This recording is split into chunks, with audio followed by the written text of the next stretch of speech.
Alright guys, so today's video we're going to be talking about a brake booster, which you guys already know what happened from the title of the video, and I'm going to show you exactly what's happening and how to diagnose it. So this is a Lexus IS300. It's my daily driver. I drive this thing every day for work, and the way you can tell is usually when you step on the pedal, you step on it and it should get hard. So the engine's off, no key in the ignition, engine is off. You can step on it and the pedal should get hard. Okay, so the way you would know if your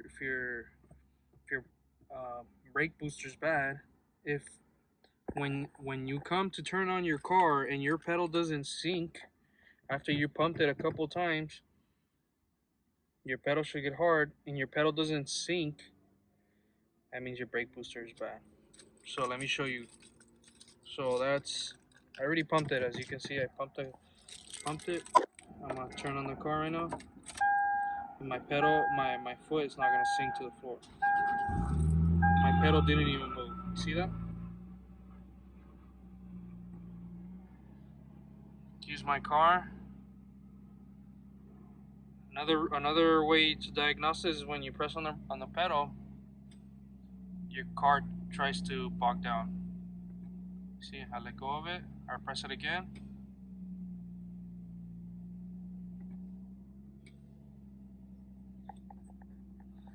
See that? Because there's a leak. There's an air leak. That's what it is. And all you hear is air coming from the bottom too.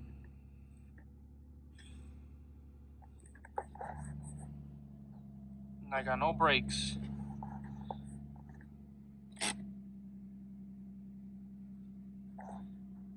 You also get the brake warning sign.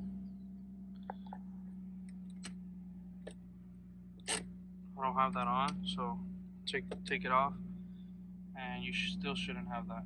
So I'm gonna show you how to do that right now. So let's pop the trunk, and I'll show you exactly where the brake booster's at.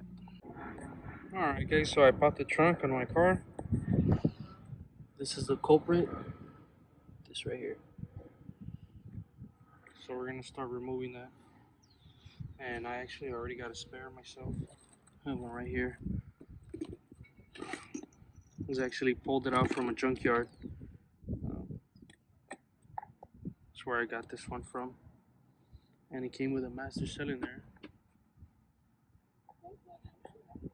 Anyways guys, so yep, this came with a master cylinder, and we're just gonna remove it by taking those two bolts on the side right there.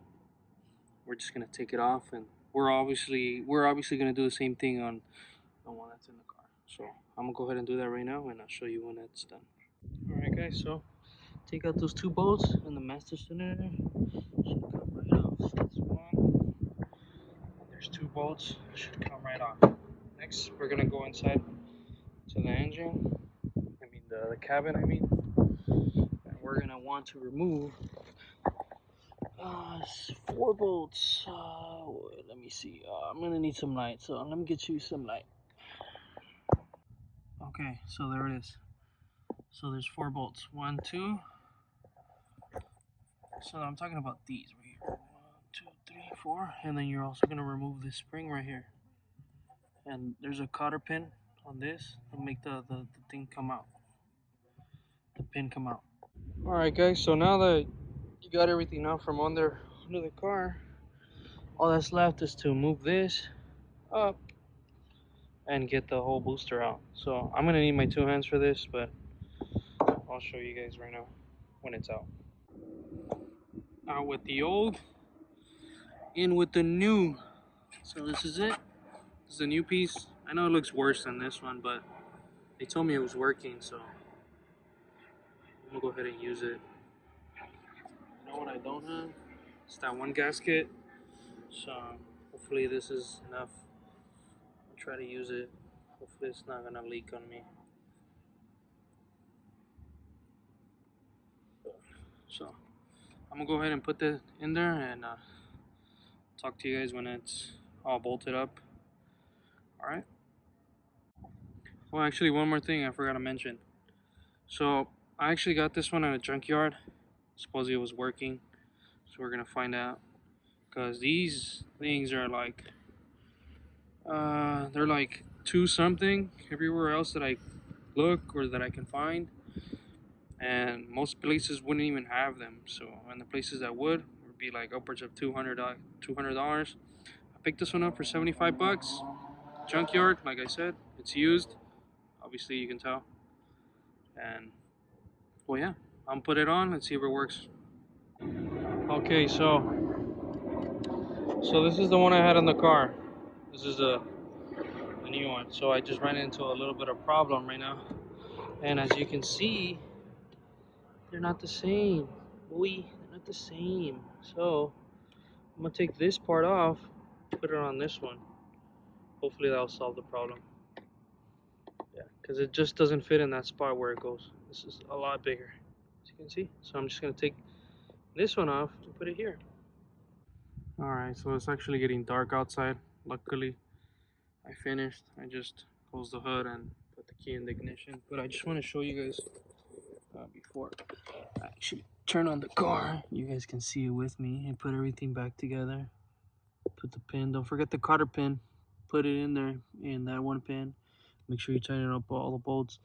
Crisscross pattern, obviously, and the pedal is good. Doesn't seem wonky, so that's good. So now for the moment of truth. You guys are gonna be with me. Start the vehicle. So let's see. Where's my keys? Oh snap. Okay. I got my keys. Okay, so here we go. Let's go. Alright, so I do see I still have a brake light, but I think that's because of this. Bam! Let's go, baby! Let's take it out for a spin.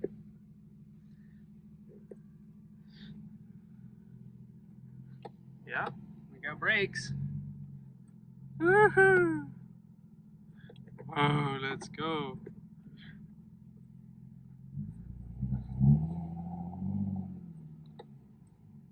Let's go.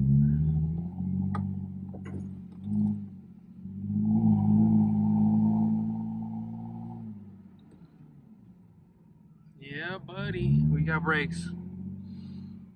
So yeah, guys, so that's the review on how to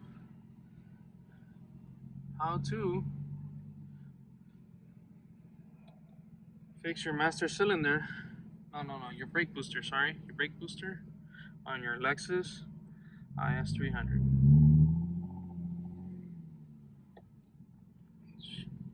Let's try to keep these cars alive, guys. Nothing like IS's. Old cars, but they're reliable. See? 231,000 miles.